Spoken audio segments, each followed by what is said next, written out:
সমস্ত পীরগুলা বা সৈয়দ নামধারী লোকগুলা মিলাদুন নবী বিরুদ্ধে তারা কথা বলে, তারা তাদের মাহফিলে এই প্রচার করে যারা মিলাদুন নবী করে আল্লাহ নাকি তাদের হেদায়েত করা, আল্লাহর কাছে তারা হেদায়েত পাচ্ছে।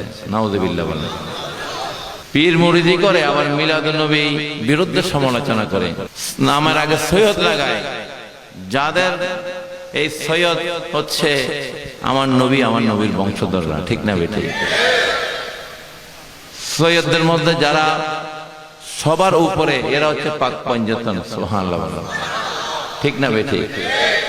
এদের উপর কি আর সৈয়দ আছে নাকি? আমাদের দেশে আবার সৈয়দ আছে কতগুলা। নাম কি? সৈয়দ মিয়া। কি? সৈয়দ মিয়া আছে না?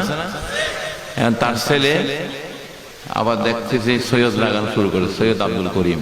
কিরে তুই সৈয়দ কোথায় পাইছ? কয় আমার বাবার নাম সৈয়দ মিয়া। কি ঠিক না বেঠিক? এখন তে সৈয়দ হয়ে গেছে, তার বাবার নাম সৈয়দ মিয়া, এই জন্য তে সৈয়দ আব্দুল করিম, সৈয়দ রেজাউল করিম, সৈয়দ এইসা তেইসা, এগুলা কত তাল। হ্যাঁ, সৈয়দ আব্দুল সালাম কোথায় পাইছো? আমার নাম বাবার নামের সাথে পাইছো। আমরা তাকে সৈয়দ মনে করব যার অন্তরের মধ্যে আহলে বায়াতের প্রতি মহব্বত দেখতে পাবো। ঠিক না বেঠিক? আমরা তাকে সৈয়দ মনে করব যার অন্তর, যার কর্মে, যার অনুসারীদের মাঝে কারবালার চেতনা দেখতে পাবো। ঠিক না বেঠিক?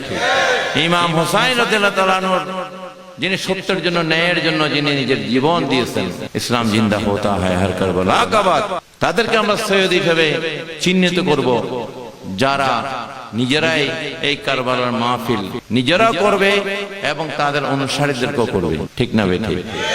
কিন্তু এরকম কতগুলো সৈয়দদের অবস্থা দেখি, তারা এই কারবালার কথাই তাদের মুখে তো দেখি না, অন্তরে কি আছে আল্লাহ জানে। তাদের কর্মের মধ্যে কোনো কারবালার স্মরণে কোনো মাহফিল আমরা দেখি না। এটা আমরা সমালোচনা করছি না, এটা আমাদেরকে কষ্ট দিচ্ছে। ঠিক।